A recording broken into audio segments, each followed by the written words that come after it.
So basically America is stuck with demoralization, and unless, even if you start right now, here, this minute, you start educating new generation of Americans, it will still take you 15 to 20 years to turn the tide of ideological perception of reality back to normalcy and patriotism. The next stage is destabilization. This time, subverter does not care about your ideas and the patterns of your consumption. Whether you eat junk food and get fat and flabby, it doesn't matter anymore. This time, and it takes only from 2 to 5 years to destabilize a nation, what matters is essentials: economy, foreign relations, defense systems. And you can see it quite clearly that in some areas, in such sensitive areas as defense and economy, the influence of Marxist-Leninist ideas in the United States is absolutely fantastic. I could never believe it 14 years ago when I landed in this part of the world that the process will go that fast. The next stage, of course, is crisis. It may take only up to 6 weeks to bring a country to the verge of crisis. You can see it in Central America now. And after crisis, with a violent change of power, structure, and economy, you have so-called the period of normalization. It may last indefinitely. Normalization is a cynical expression borrowed from Soviet propaganda. When the Soviet tanks moved into Czechoslovakia in '68, Comrade Brezhnev said, "Now the situation in brotherly Czechoslovakia is normalized."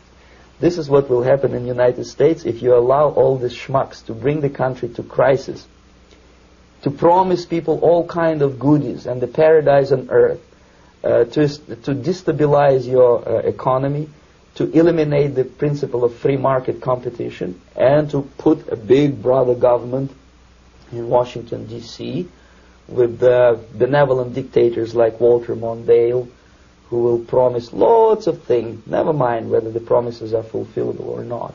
He will go to Moscow to kiss the bottoms of new generation of Soviet assassins. Never mind. He will create false illusions that the situation is under control. Situation is not under control. Situation is disgustingly out of control. Most of the American politicians, media, and educational system trains another generation of people who think they are living at a peacetime. False.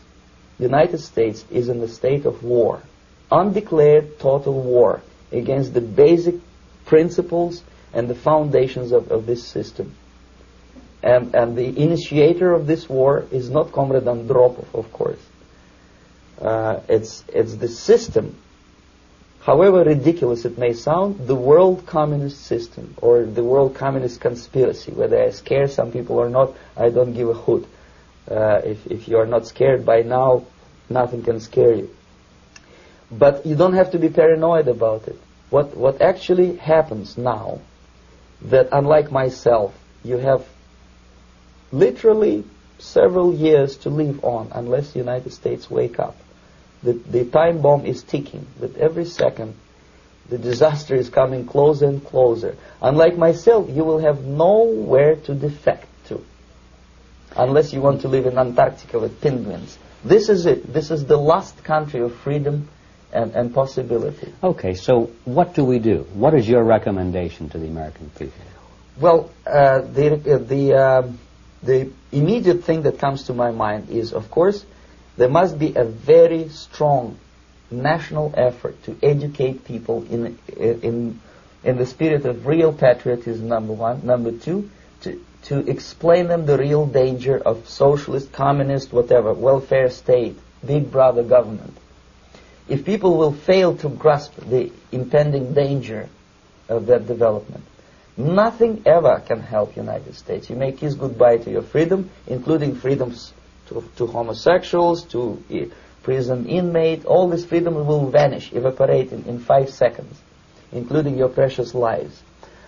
The second thing, the moment at least part of the United States population is convinced that the danger is real, they have to force their government. And I'm not talking about sending letters, signing petitions, and all this beautiful, noble activity.